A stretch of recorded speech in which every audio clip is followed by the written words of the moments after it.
What is up, everybody? Welcome to another episode of Limited Resources. This is episode number 362. My name is Marshall. I'm one of your Limited Resources, and joining me on the line all the way from Denver, Colorado, it's Luis Scott-Vargas. LSV, how are you, sir? I've been better. Yeah, it's a weird day today where we're in the aftermath of the U.S. election, and everything feels weird. It's a weird day, and not necessarily a good one. But we are here, of course, to help brighten the mood a little bit and give you something to take your mind off of all the serious business that's happened over the last few days. Because that is important. You know, it really is to make sure that you get a little perspective on things, and we're hopefully here to help with that. We're going to be talking about Kaladesh Archetype Breakdown Part 2. That's right. We're going over the other decks that we see popping around the format. We're going to go in depth on those and give you some tools and information in case maybe you haven't had a chance to draft those yet, or if you have, maybe learn a little something extra about them. Before we get into that, I want to mention our sponsor, ChannelFireball.com, the place to go for everything you need magic related on the internet. That's right. Even content.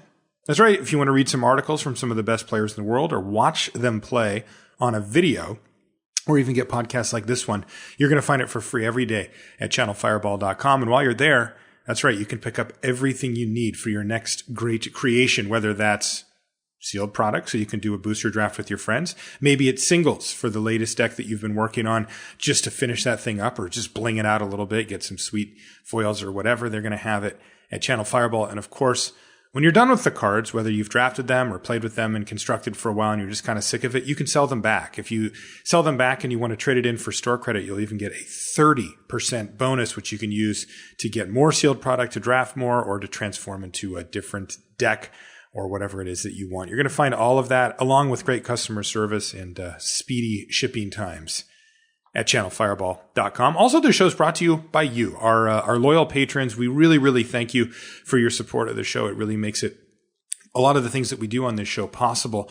And we like to give back. And one way I've been giving back is I've been given just a slew of giveaways, and I'm not stopping today either. I got a couple things to give away. I'm going to give them away together though. I've got a Limited Resources deck box. This is, you can get these at Channel Fireball too if you don't happen to win here, and 2 packages of the sleeves, same thing at CFB. And then also, Channel Fireball was nice enough to give us some swag to give away, and I've got one of those, a carrying bag, a Channel Fireball branded carrying bag. These are one of the ones that you can put your stuff in at a Magic tournament, and it kind of turns into like a little mini backpack if you want it to. So I've got that stuff, and I'm going to be shipping that off to, let's see who our winner is, Lee Murdoch from Marietta, Georgia. Lee, thank you so much for being a patron. I really appreciate your support. And if you want to be entered to win any of these prizes, any level on the Patreon, all you got to do is go there, sign up. You can pick any amount you want per show. You can put a monthly cap on so that you never go over your budget. And you'll get a thank you card in the mail, some extra bonuses, and you'll be entered into all of these. Also, Luis, you contributed nicely this week. You finally broke the curse, buddy. Yeah, I did. I opened a Masterpiece Chrome Mox, which I thought would never happen, and immediately handed it to Marshall because I did say I would give it to a listener from the show. Now, there's 2 things that have to be said here. The first one is you were like, doing a booster draft when you opened it, or maybe a seal deck tournament? Yeah. It was similar to that, except I was just opening the pack. Yeah, we were literally standing outside of a restaurant waiting for our seat, and you just started opening packs and then opened up that thing. Now, the other question I have, this is perhaps more important, Luis. You had maintained complaint equity all the way through Expeditions and now thus far through Masterpieces. By handing it over for giveaways, do you still keep it, or is it gone now? Oh, no. I clearly do keep it because I gave it away. I never got the benefit of opening the Masterpiece. Oh, I mean, you did. I was standing right there. That's true. I did get some satisfaction out of that. Yeah, maybe a little bit of complaint equity. But yeah, I've got that here along with the rest of the Crack-A-Pack rares. We'll be giving that away probably in a couple of weeks on the show, as I like to build it up to a little bit bigger of a pile of rares before we send that one off. But we will be doing that. So if you want to be eligible, like I said, head over to the Patreon, patreon.com/limited resources. One of the cool things you get from being a patron is you get to submit questions for the question of the week. This one comes from Colin, who says, "Hey, Marshall and LSV, I want to start by saying I'm watching the Pro Tour right now, and the thread is blowing up with positive feedback about LSV as a commentator. No, I didn't check. I didn't pick this question. That is true. I picked it. Yeah. And I could have also not read this part, but no, but I did. I wanted to point this out because honestly, you are one of the best commentators. And I'm not surprised to hear Colin say that.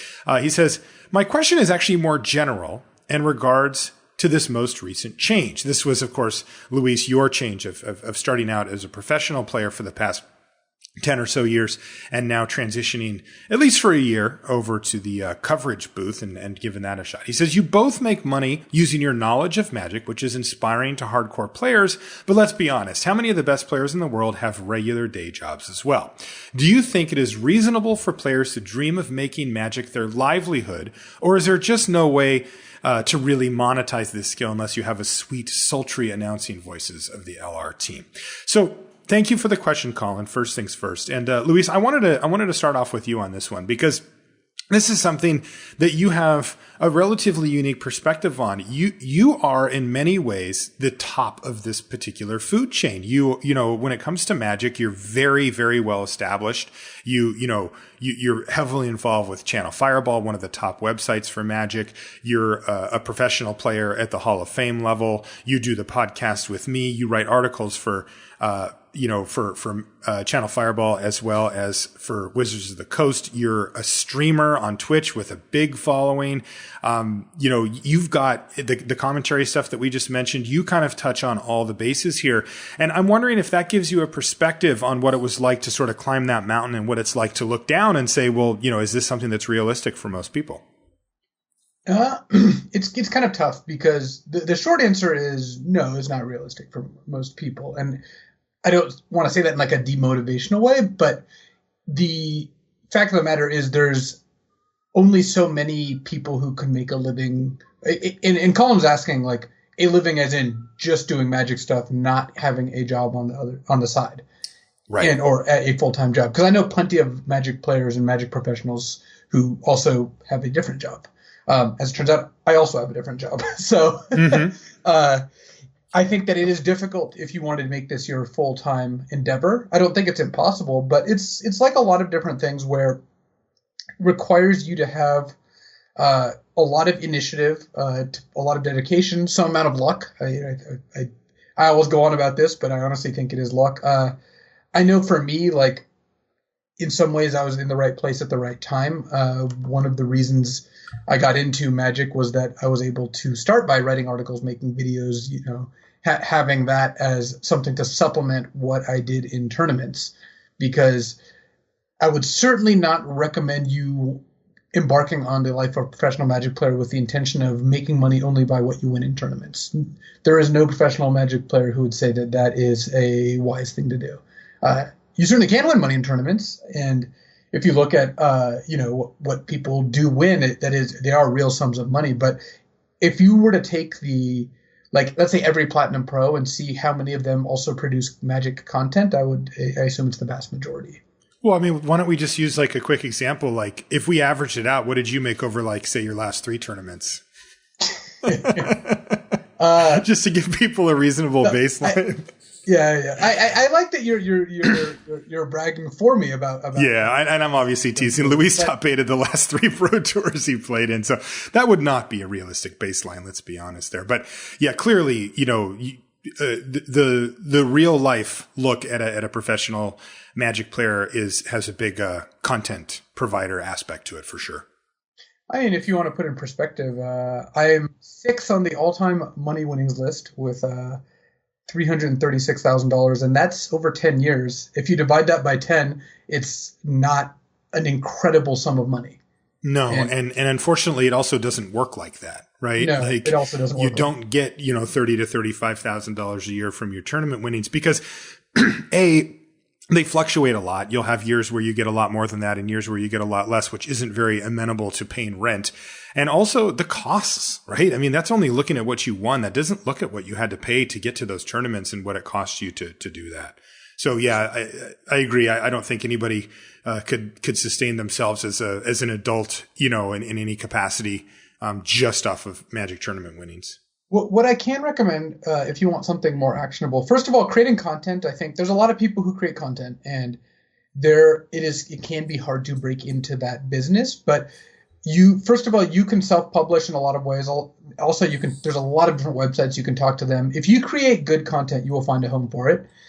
Streaming, I've talked about streaming before. I think streaming is a very good way to get better at not only playing Magic but also talking about Magic, because one of the things people might not realize is, Marshall, you didn't end up in the commentary booth by accident. Neither did I. Right. Both of us had years of talking about Magic before we set foot in the booth. And if you want to do these kinds of things, then you have to work towards it. Like it's true of people who play at tournaments. It's true of people who work in Magic. Like, it is a gradual slope you have to climb. It's not like I woke up one day and I'm like, you know what I'm going to do? I'm going to top it a Pro Tour. I'm going to publish a bunch of Magic articles. I'm going to get in the booth and I'm going to do a podcast. It was like, now 10 years ago that I'm like, I'll try writing some articles. And after some amount of time doing that, or I'll try playing in some tournaments, I'll do badly my first, couple Pro Tours. Then I'll do okay in one. Then I'll do better next year. And it's like almost anything else in life where you level up as you go on. And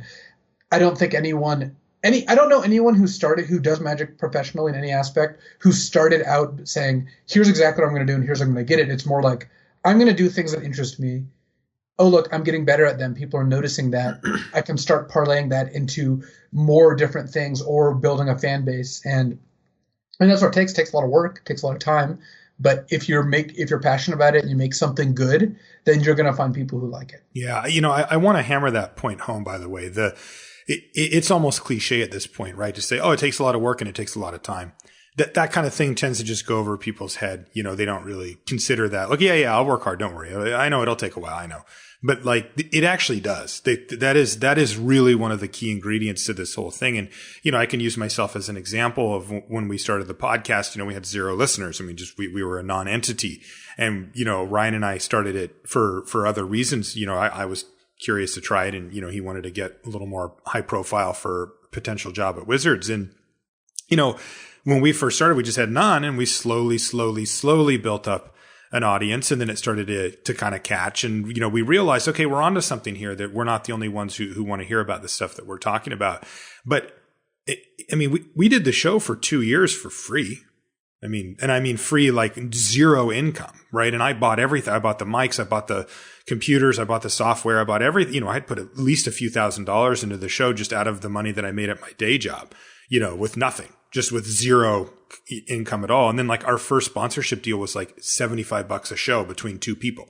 Like, it's nothing, right? I mean, that doesn't, like, I could do the show for a year at that, and it still hadn't even come close to breaking even on doing the show. And that's every week, right? That was every single week. That wasn't like, oh, I'm just going to take a week off, or a couple of months go by and we just didn't do a show. Like, we were dedicated to keeping the show going. And then Ryan left the show to go work at Wizards. And I was like, well, I guess I'm done here.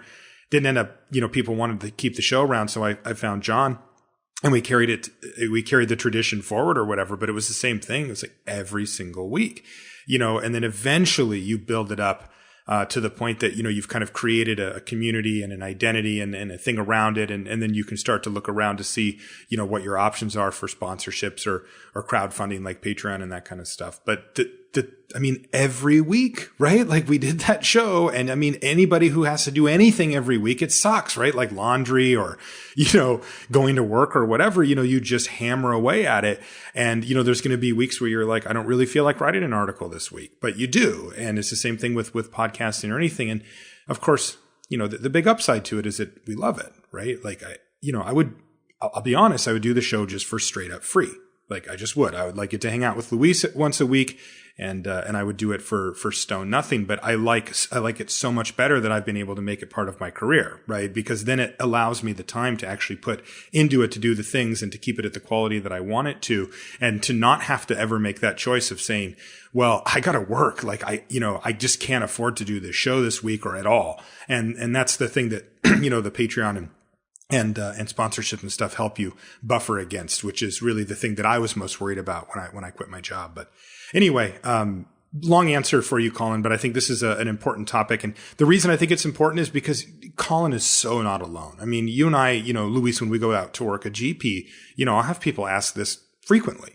How can I get into this? How can I get into coverage? Because that's what we're doing at the time. But other people email me about podcasting and about all that kind of stuff. And my story is very similar to yours, Luis. I mean, you hit it big because, you decided to take a risk and go on with Channel Fireball when they were first starting. And also because you won the Pro Tour right then too, right? Everything just kind of came together for you. And mine was a little bit more gradual. But then, just as you said, for me, it was similar. Opportunities started opening up. Like I got a chance to be in the booth. They liked what I did. So I got to do more booth work. And then, an opportunity came on the mothership to do the limited information article when that was still going. And, I got picked for that. And it's like, okay, these things just sort of keep popping up. I started constructed resources and, thinking that could be something that I could do. And anyway, and these things all happen over the course of quite a while. And, that tends to be how it goes. So I agree with Luis's initial statement. I don't think it would be smart to set out to say this is what I want to do. But if you do want to do it, I think that's how you do it. You start out and you stay consistent and you keep your head down and you make great stuff. And then you're just going to find that opportunities will open themselves up for you. And you can see that time and time again throughout the community. Shall we crack a pack, sir? We shall. This one comes from Alex at GP Providence. Thank you so much, Alex. Let's see what we got here. All right. Thriving Turtle. What do you think of that? Thriving Turtle's a fine card. It's playable right in some decks. Nothing I'm excited about first picking. Agreed. Ruinous Gremlin, the little gremlin that... Yeah, the one that sacks destroy an artifact. Yeah. I'm not medium on Ruinous Gremlin. I tend to sideboard them in and not really be that happy about it. I'm the same way. Thriving Rhino. All right, I like that better than the Turtle. Yeah, I'm in for Thriving Rhino. Yeah, card's good. Lawless Broker. No. Weld Fast Monitor. No. Uh-oh. Welding Sparks. We did it. Well, Welding Sparks is the best common, unless you believe Prophetic Prism is the best common, of course. Which it is, clearly. Yeah, but right now it's going to be hard to top Welding Sparks until we get to the uncommons. Yep, let's cruise through. Larger Than Life. No, not Larger Than Welding Sparks either. Bastion Mastodon. No. Well, we've got Revoke Privileges, but I agree. I think Welding Sparks is a notch above Revoke Privileges. I think Revoke's substantially worse. Just there's a lot of ways to trump Revoke Privileges, like Acrobatic Maneuver and Aviary Mechanic and Ether Trade Winds. Just all those cards just end up making me pretty sour on Revoke. Yeah, I like it better. I still think it's well worth drafting highly and putting in every single white deck, but I do agree. I mean, because remember, they're also not equal. Like Welding Sparks kills medium to sometimes big things, and Revoke Privileges takes out basically anything. And that definitely has some upside to it, even if it is a bit riskier. Renegade Tactics, just a card you never see in people's decks. All right, that brings us to the uncommons. We've got Decoction Module. I do like Decoction Module. This is the 2-mana module that whenever you play a creature, you get, or whenever a creature comes into play under your control, you get a energy, and then you can pay 4 and tap and return one of your creatures to your hand. Yeah, certainly the lesser of the three modules. The least of the modules, and worse than Welding Sparks to start a draft with. I think so too. Now, Fabrication Module you might be able to talk me into, but I don't think Decoction Module is where I want to start. Nope. Hazardous Conditions. This is one of the few gold uncommons that didn't get there. 2 black-green for a sorcery gives all creatures without a +1/+1 counter -2/2 until end of turn. And not really a card I'm excited about. No, it's I've just found it, like, I'm sure there's a sideboard situation where it's fantastic, but man, just game in and game out, it has really not impressed. Sequestered Stash. I still haven't run this card. It's a land that taps to add colorless, or you can pay 4 mana, tap it, and sacrifice it to put the top 5 cards of your library in your graveyard. Then you may put an artifact card from your graveyard on top of your library. Yeah, I have not actually played this card yet either. Okay, that leaves us with just one card left here, Luis, and I can tell you, I guarantee that it will override Welding Sparks for you. Okay. It is not a rare. It is a mythic rare. Okay. When it rains, it pours, buddy. Oh, Torrential Gearhulk. Boom. Yeah, 4 blue, 5/6 flash, and when it enters the battlefield, you can play an instant from your graveyard and exile it. Yeah, for free. For free. Yeah, Torrential Gearhulk, great way to start the draft. You first pick this, then you go after some sweet instants like, say, Welding Sparks, Tidy Conclusion, Glimmer of Genius, what have you. Just a great card. A 5/6 flash for 6 that can just also just ambush a creature. You don't even need an instant if they attack with their 4/4 and you play this and block it. You're in great shape. Yeah. I mean, the card's obviously awesome. And you know what, Luis? I'm actually going to audible here. I'm not audibling away from the Torrential Gearhook. that one we are going to keep, but we're going to do one more Crack-a-Pack as if we had picked this. Because I never get to start my deck with a Torrential Gearhook, and I want to see how it goes. So we have a Torrential Gearhook. Yes. Let's take a new pack and just assume whoever first picked something out of it didn't first pick a good card. Yeah, I'll just ghost pick the first pick here. Yeah, just go ahead and do that. This one comes from Jason, by the way. Thank you, Jason. And yeah, I have to do this. Okay, good. This was a easy first pick for whoever was there. Okay, so we're being past this pack. Reckless Fireweaver. Not really looking to take Fireweaver here. Inspired Charge. Definitely not looking to take Inspired Charge. Despite being a 4-mana instant, it's not what you want in your white-blue deck. All right, we have a current winner, Ether Tradewinds. Sure, Ether Tradewinds is a fine card and actually is a combo with Torrential Gearhook in multiple ways, but it's still not a card I'm going to be looking to second pick. Right, it's just the best one of the ones we have. Dukara Scavenger. The 6-mana 4/6 that puts one of your creatures back on top. It's a card I've played, and I actually do like it in some decks, but again, I take it with 4 cards left in the pack. Right. Sage of Shayla's Claim. I really do not like this card. The 2/1 that makes 3 energy is just not even a card I want in my energy decks. It just doesn't do enough to impact the game.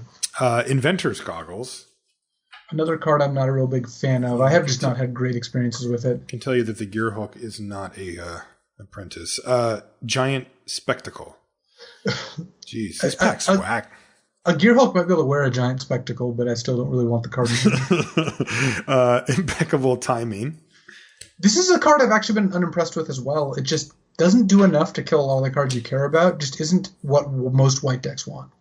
I like it better than you do. Not a lot, though. Consulate Skygate. Speaking of cards I like a lot. Consulate Skygate's a pretty sweet one. I like this card in all my nonsense decks, but I'm not deranged. I'm not second picking it. I played a deck today with one of those in the sideboard and 2 in the main deck. Yeah, well, there we go. You do what you got to do. Curio Vendor. Wow, this pack is just garbage. Yeah, this is so far. I actually think Tradewinds. Skygates. No, Tradewinds. Tradewinds is winning for me. Yeah, that's where I'm at too. All right, we did it. Uncommon number 1, Long Tusk Cub. All right, blue-green energy is a fine place to be. And note, you could just take Long Tusk Cub and then take a red card and not even be blue. So, Long Tusk Cub's certainly leading the pack here. Inventor's Apprentice. This one I'm less excited about. Long Tusk Cub. But it combos with Torrential Gearhook. Technically, yes. Inventor's Apprentice is a 3/2 for 3 that when you play an artifact, you can discard a card and then draw a card. Oh, no, sorry. It's a 1/2 for 1. Yeah. The nerd ape is genius right here. Yeah, exactly. So this is a combo with Torrential Gearhook, right? Sure. They're both combos. Turns it into a combat trick. All right, fine. It's not good. Oh, no. It's your favorite. What does that mean? What, you don't know? We just talked about it. Did we? Well, not on the air, but when we were chatting earlier. It's Whirler Maker. Yeah. I like to make it whirl. Yeah, you do. I think this card's stinky. I'm taking Whirler Maker from this pack. No, you're taking Long Tusk Cub. What are you doing? Oh, never mind. Long Tusk Cub. Yeah. All right, fine. What's the rare? Can we just get out of this with like a sweet rare or something? Well, I can't. It was chosen by the person to our right. All right. Well, I guess I'm going to begrudgingly Long Tusk Cub. Oh, you poor thing. Oh, man. Now, here's an interesting question. So I'll be the judge of that. I first picked. I hope it is. So I first picked quickly there. I just opened up the pack and I took Multiform Wonder out of that pack. Would you take Multiform Wonder or Long Tusk Cub? I would take Multiform Wonder. Pick one, pack one. It's a colorless card. It's also just better if you don't get other energy cards, whereas a Long Tusk Cub in a deck with that energy is good, but not great. Yeah, that's what I said too. All right, so Long Tusk Cub it is for our deck, and I'll put the Multiform Wonder in our Crack-a-Pack giveaway with his new friend, the Torrential Gearhook. Okay, that's going to do it for Crack-a-Packs.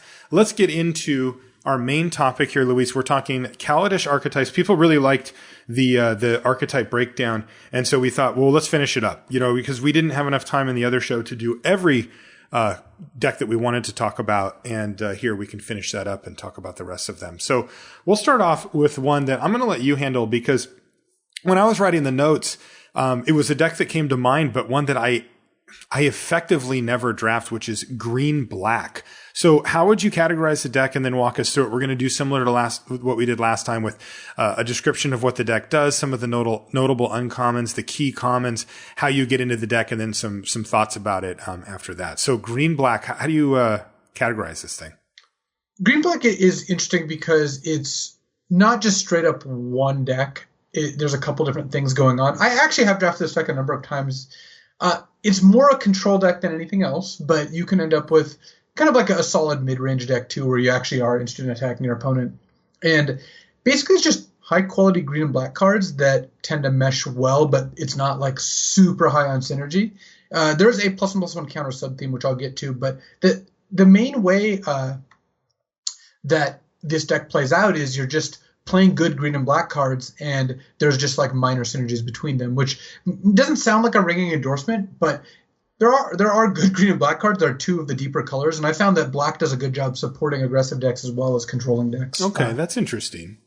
And then this sounds like a deck I'd actually like. Well, you have the Artifact Matters black cards like Foundry's Creature and Doomed Operative, and then green cards with Fabricate. Both decks have good plays on 3 to 5 mana. So the uncommons that are notable are just like the good ones. Essence Extraction and Arborback Stomper, for example, are both just high-quality green and black cards. Armorcraft Judge feeds in. If you get this, you can lean towards the +1/+1 counters theme.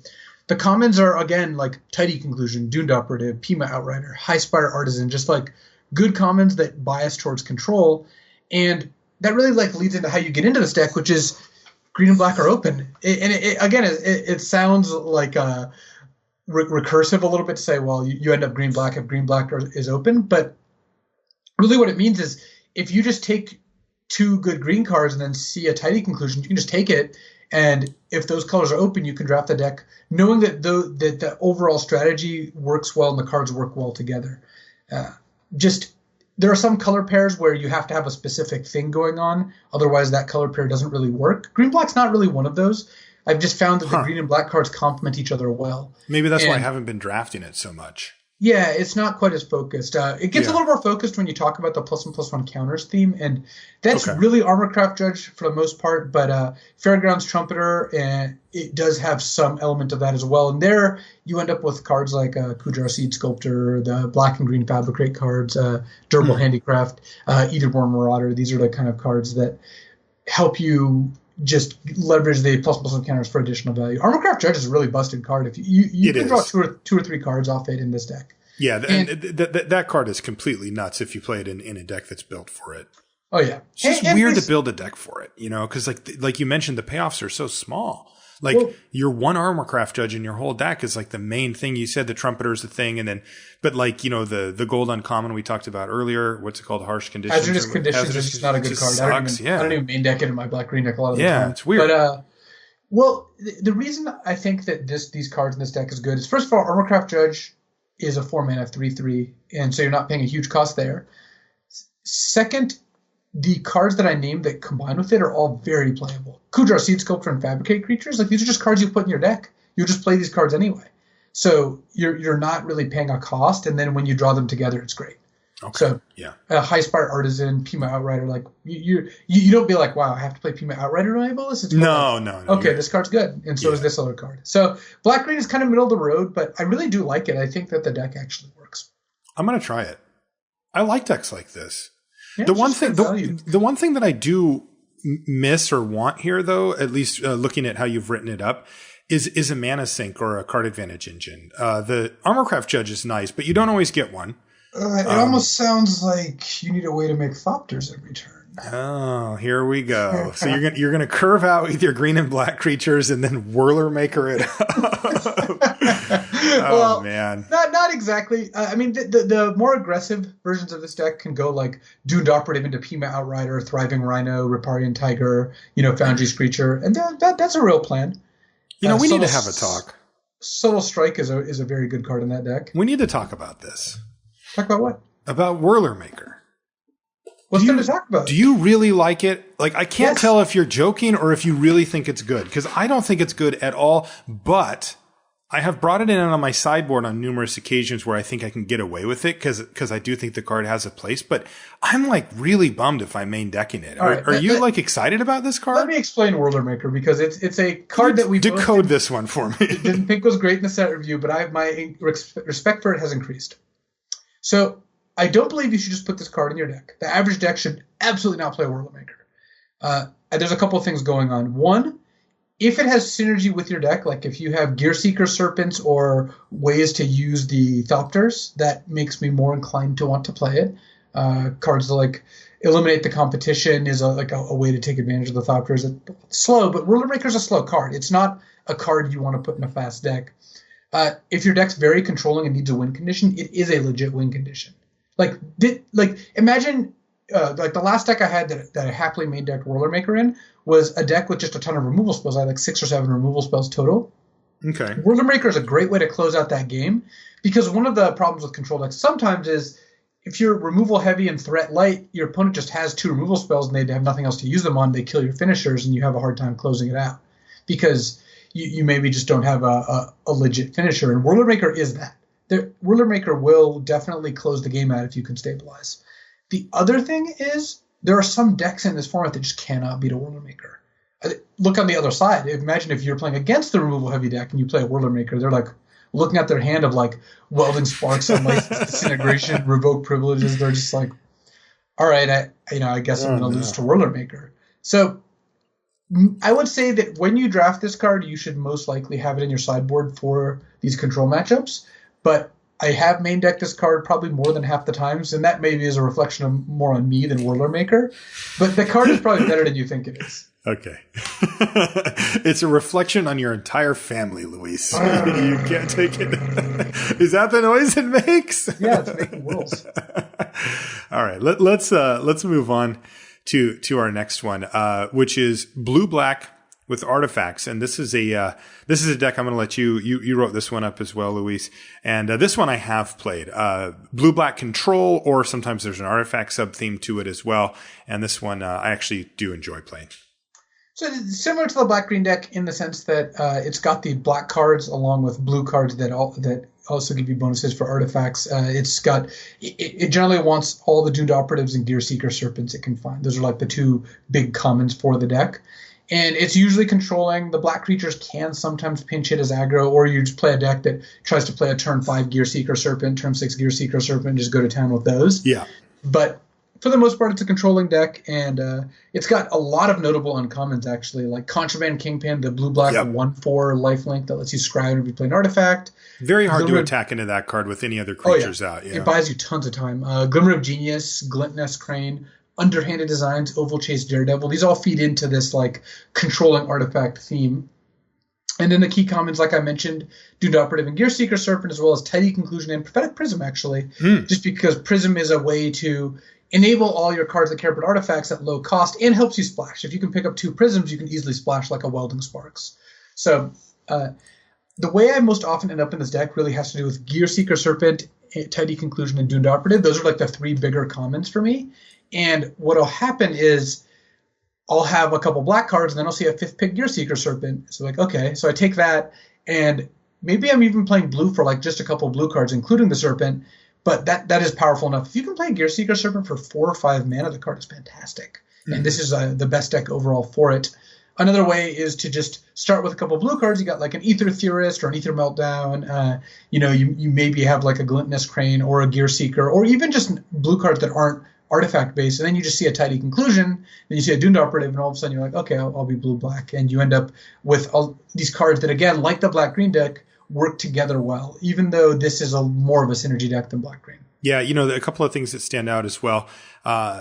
If you are this deck, you are very likely to get the Contraband Kingpins at the table, as most people will not splash for them. There's certain gold uncommons that people are very willing to splash for, like Whirler Virtuoso and Restoration Gearsmith, but Contraband Kingpin's not on that list, so that's nice. Like if you just end up blue-black out of pack 1, going into pack 2 and 3, you're pretty likely to pick up any of the Contraband Kingpins that go open, and it's a good card in the deck, so that's a nice thing.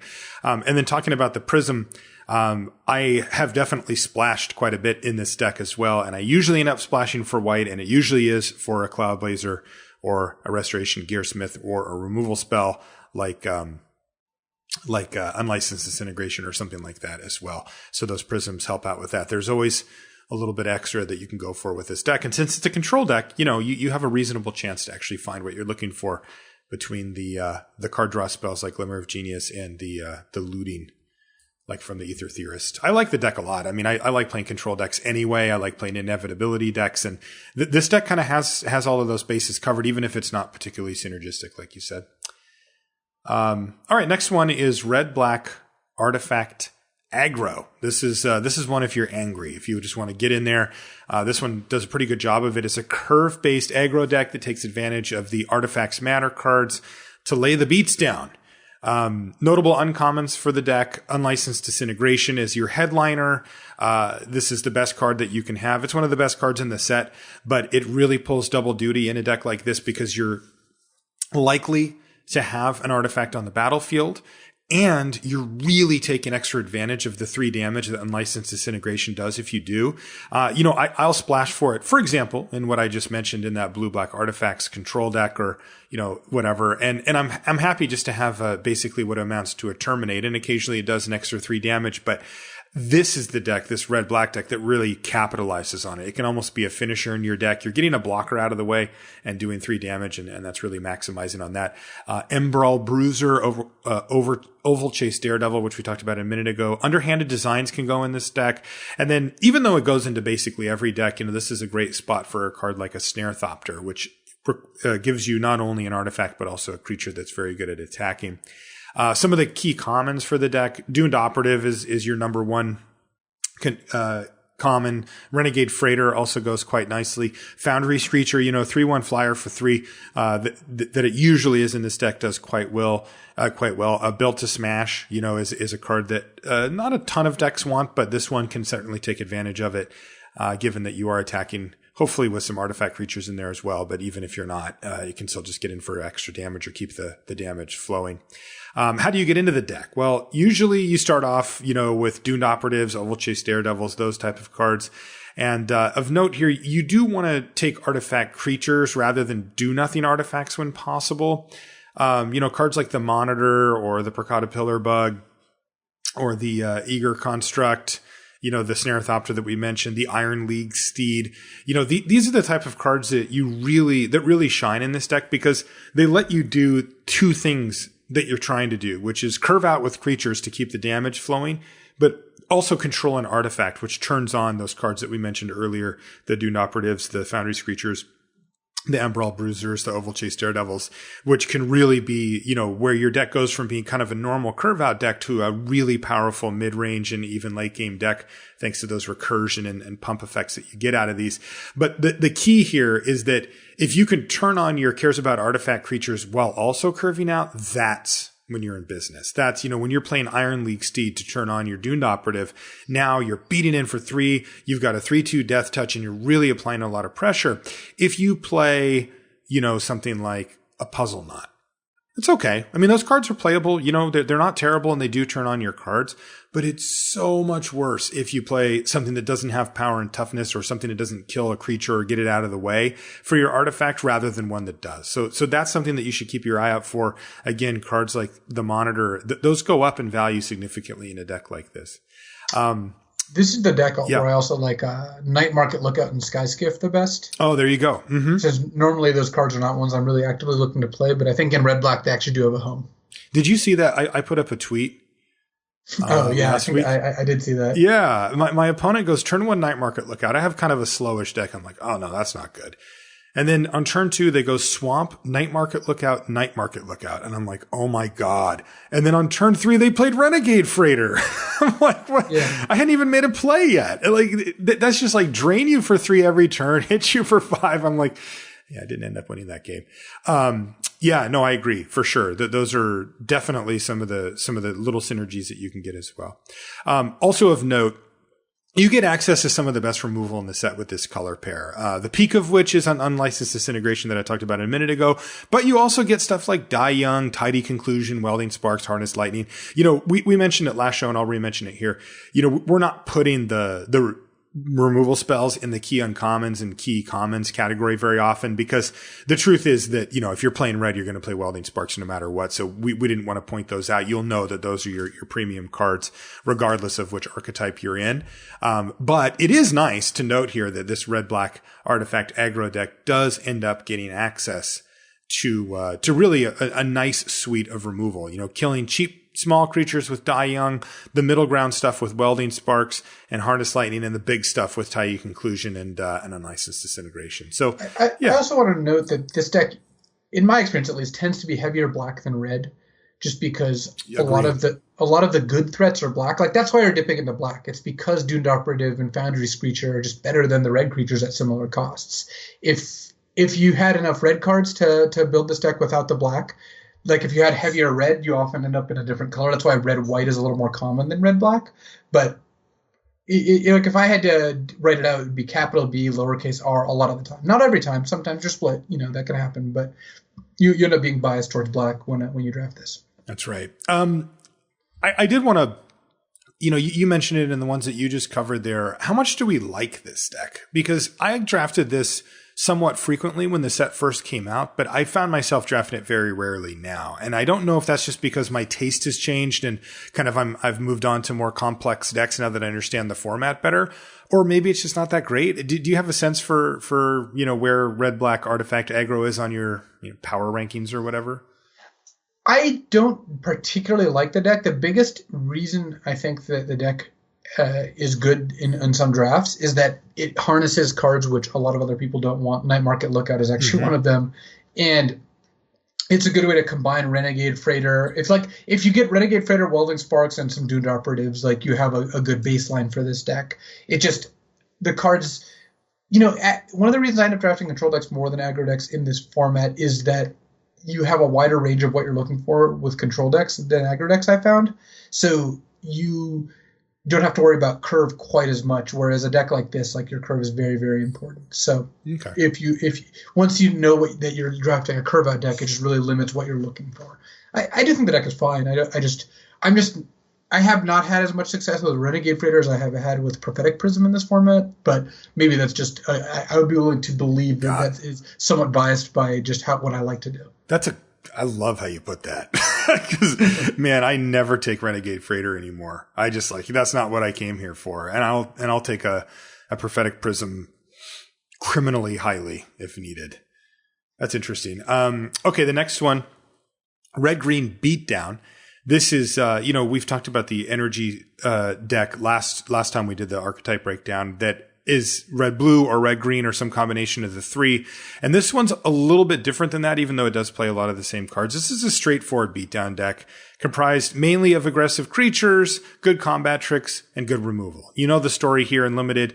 This is a pretty straightforward beatdown deck. The notable uncommons: Arborback Stomper, Longtusk Cub, Nature's Way, Voltaic Brawler. Key commons: Built to Smash. You do want to get in there. Hunt the Weak, just a removal spell that this deck particularly capitalizes on because it tends to play big creatures. Kujar Seed Sculptor, Pima Outrider, Riparian Tiger, Thriving Rhino, Spontaneous Artist. All the usual suspects. How to get into this deck? And this is important. Usually, it's because you started out in green.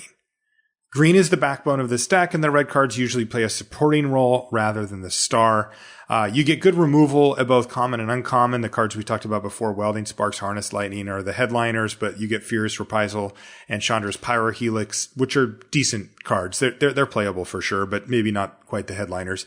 And you get some playable creatures like Spireside Infiltrator, Wayward Giant, Thriving Grubs. But you can hear it in my voice, and you can hear it when you think of those cards. Those are not great cards, right? Like Spireside Infiltrator, Wayward Giant, Thriving Grubs are all okay Magic cards, but none of those are cards that pull you into a deck. It's the cards I mentioned earlier, right? It's the it's the Seed Sculptors, the Pima Outriders, the Riparian Tigers, the Thriving Rhinos. These type of cards, you're like, okay, these are commons I want to play. I want to play a Pima Outrider. That's a kind of common that I'm like, wow, this card is a little overpowered. Where again, your Spire-side Infiltrators and stuff don't quite excite on that same level. I like that this deck, unlike the red-black deck, it has a lot of cards that you want, and I know you mentioned this a little later in your notes, that you can kind of audible into a different looking red-green deck if the beatdown cards aren't there. Yeah, totally. And I find that I would much prefer to branch out into another color or into a more energy-themed deck. But I have played against this deck. I've played against this deck multiple times this week on Magic Online. This is a deck that people are drafting. It's not one of the premier archetypes, but if you pick a couple Voltaic Brawlers, this deck all of a sudden is capable of delivering some very savage beatdowns, and I think it's one you should be aware of. This is a Cabs deck. This is the cards that affect the board state. We did a whole episode on this, but the purpose of that episode was to show a fundamental way to draft, right? To make a limited deck. And then you're supposed to branch out from that. This one really does want to be as low to the ground and as tight as possible on the cabs. You want basically every card in the deck to be either a creature, a removal spell, or a combat trick. This is a deck that really loves the combat tricks in this set, which tend to be quite good, especially premium ones like Blossoming Defense. That can be the difference in the whole game. As you get an attack in with your Riparian Tiger, you spend the energy, it's a 6/6 trampler, and your opponent has to hold their breath and triple block it. And a card like Blossoming Defense can really destroy them, especially if they're playing slow removal like Tidy Conclusion or Malfunction. That's a type of card that can really get them. As far as vehicles go, they do play a role. You really only want the premium ones, though, because they do tend to slow your curve down. And the whole point of playing a deck like this is to present big threats, bigger threats than your opponent can block in the early part of the game. They can put up 3 and 4 toughness blockers, but your creatures have 4 or 5 power or even more, and they can just power through. And usually vehicles are good at turning 2 smallish creatures into 1 big creature. And this deck doesn't tend to need that as much. So what you're going to want to focus on are the premium vehicles, the best stuff. Yes, you're going to run Renegade Freighter in this deck, but you're not playing Aradara Express. You're not playing Sky Skiff. Your creatures are going to be good enough to stand on their own, and you're not going to want to run marginal vehicles, only the really good stuff. Energy is a sub-theme here, but it's usually used up right away or whenever possible. If you get your Thriving Rhino down, you're going to turn it sideways, chew up that energy, and get the counter on it. If you do have Voltaic Brawler, it's getting bigger every turn it attacks for as long as it's attacking. Same thing with the Riparian Tiger. This isn't the type of deck that can really save up a bunch of energy and then have some big payoff. This is more like, the energy just sort of carries over to the next turn, and then you end up using it up anyway. You do get to play a Tune with Ether in your deck. Yeah, good point. Yep. Which is fine. It's an additional energy source, but yeah, this is not a decoction module deck. Yeah, that exactly. And I think that the energy you get from the Tune with Ether ends up being like a +1/+1 counter. A lot of the times. I have found that if I'm already red green, I just would prefer to branch out. This is what you touched on a minute ago, Luis. I'd rather just be red green with some blue. And get some great cards in a third color. Green sets you up to be able to splash with the Tune with Ether and Wild Wanderer quite easily. And it's often just well within your interest to do so. And so I find myself almost never playing this. The time when I would is if I opened and took a Voltaic Brawler and then got past 1/3 or whatever. And my deck has 2 Voltaic Brawlers right off the bat. Then I might look to try to just, skip the Ether Meltdown and the splash or whatever and just try to beat as much damage down as I possibly can. But that being said, this is a deck that I find myself not in very often, although I do play most of the cards in this deck often. I tend not to get into it for the same reasons you don't, which is, again, Voltaic Brawler is really, I think, the number 1 indicator of if I'm in this deck. Yeah, it really is. Long Tusk Cub probably number 2, because those are the high power level beatdown cards that reward you for taking an aggressive stance, whereas a lot of the cards you listed, Arborax Stomper, Nature's Way, Harness Lightning, these are just good cards, even things like Riparian Tiger and Thriving Rhino, Pima Outrider. Like, these are just good cards in a lot of different decks. Why you want to be a low to the ground aggressive deck, that really relies on like some of the power aggressive uncommons. Right. And you're those are the ones where those combat tricks win you the game. Right? Yes. Like if the turn that you play a brawler or a cub and you attack with it into their 2/3 or whatever, and they're tapped out, they just know they're dead, right? Like you're just built to smashing it, then it's going to start hitting them, and then it snowballs, and they just get so far behind so quickly they can't come back. We've got one more deck to look into. Technically.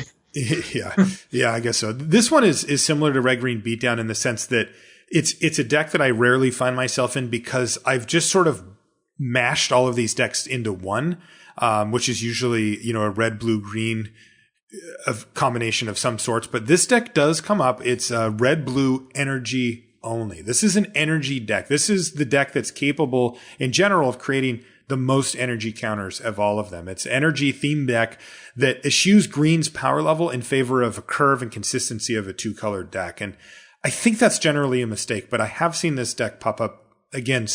I wouldn't say commonly, but I've played against it multiple times for sure. Notable uncommons. With a bullet, number one, Whirler Virtuoso. I think that we're all hip to the fact here that Whirler Virtuoso is just one of the best uncommons in the set, full stop. And it is an absolute engine card. And this deck has all the tools available to it to make that engine run. Other uncommons, Ether Meltdown is a card I'm a big fan of. I think it's really good. This is the best deck for Era of Innovation.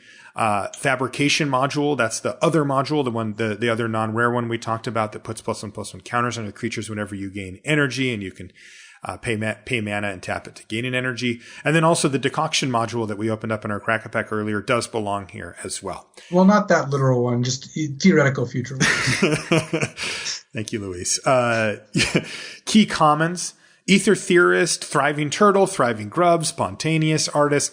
Basically, you want the cards that make you energy or that give you a place to put energy. I mean, realistically, like, this is just the Whirler Virtuoso deck. And if you don't have Whirler Virtuoso, like, why are you in this deck? And if you do have Whirler Virtuoso, why aren't you playing green?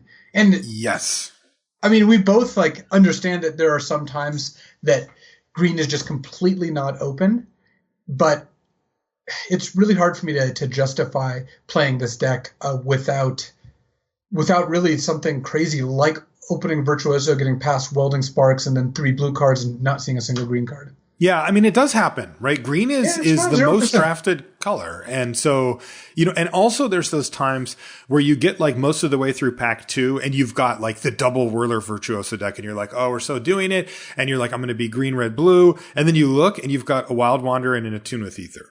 And you're wait a minute. Yeah, I'm like, wait, maybe I'm not actually green here. And then, you end up just with an extra Thriving Turtle or 2 and you kind of go for it. I do want to mention another version of this deck. Okay. Which is not less focused on energy and more what happens when you have an aggressive red deck and you're very heavily aggressive red, and then you end up playing blue for just a couple blue cards, like Whirler Virtuoso being one of them, even something like Windrake or a Longfin Skywhale, just like an aggressive blue-red deck that has 5 to 7 blue cards in it. And you're in a spot where your second color doesn't matter as much, so you might as well just go with whatever gives you the highest power level. And sometimes that's going to be blue. But that's not really an archetype. In fact, neither of these are really things we're really looking for. I don't think either of us are recommending this deck. No, definitely. I don't. I think that it's good to be aware of it because you do, like, if you end up with 2 Virtuosos and you can't get into green, you're going to need to know how to fill out the rest of this deck. But it is less powerful. It just is. I think you're going to win less with that version than you do with green. It's just, sometimes the table doesn't let you have green. One of the cards I did want to highlight for the deck is Era of Innovation, because I think it's particularly interesting in this type of deck as it has 2 very distinct different roles. One of them is to just be an energy engine. It just generates huge amounts of energy that you can use to spend on all of your different creatures that care about energy. The other role that it has is that it acts as an energy sink when you don't have anywhere else to put it. Because sometimes these decks are just too good at producing energy. You end up with 16 energy and nowhere to put it yet. And I'll tell you what, it's pretty nice when you can take the 6 and just draw 3 cards off of Era of Innovation. That is very versatile because, on one hand, you can have it with Whirler Virtuoso out and, go off with it and a decoction module, or just it plus Era of Innovation. When you make the Thopter, it enters the battlefield and it triggers Era of Innovation as an artifact, and you can pay 1 mana to get back 2 of the energy that you used to make the thing in the first place. That's insane. That really helps. And then decoction module even pushes that further. But like I said, it's really nice that not only does it do that, but if you don't have anything to spend your energy on, it's a great place to put it. Drawing 3 cards is, we don't need to sell you on that one.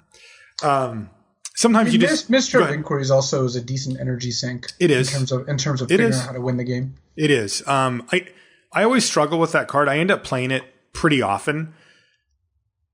My thinking is that if I have a lot of energy and I start milling my opponent and it becomes an issue and they have to use a removal spell on it, I have mixed feelings on this. If they did, then I traded some amount of energy and just 1 mana and a creature for one of their removal spells, and I'm pretty happy about that.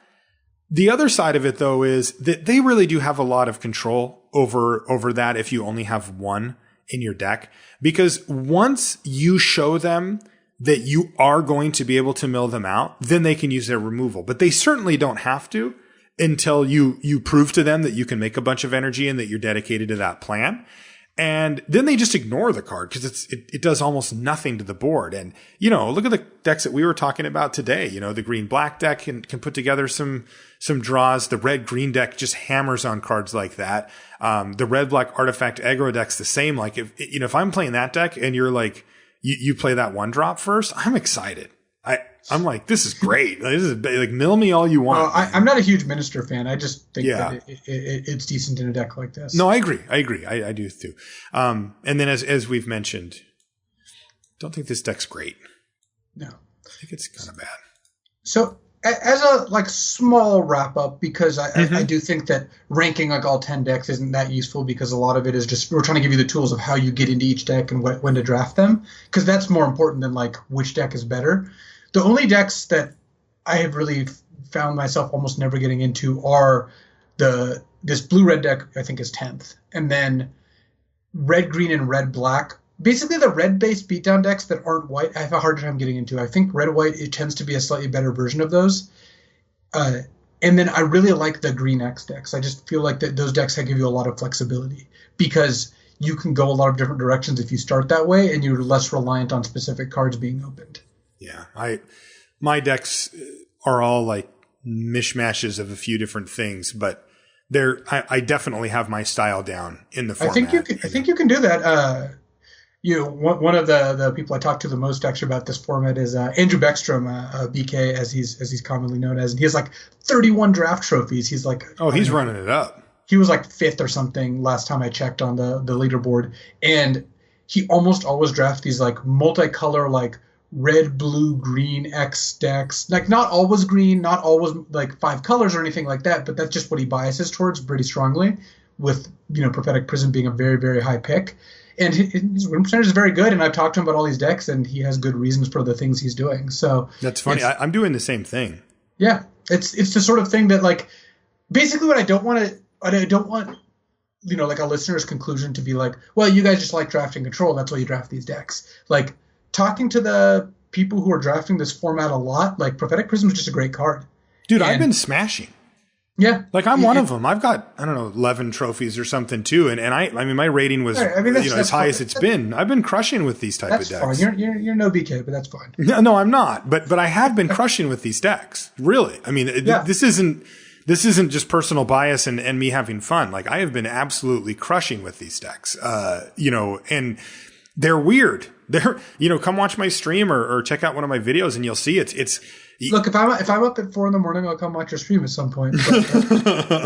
I'm just saying that when you watch me draft, a lot of it seems very counterintuitive or strange. I'm willing, this format suits my style very well, which is I like inevitability and I like open draft formats. Right, I like it so that my first 3 picks, I did a draft today where I first picked the demon, the 3 black dark demon. Schemes. Yeah, Demon of Dark Schemes. And it was not until literally the 3rd pack that I decided to put the demon back into my deck and actually be black.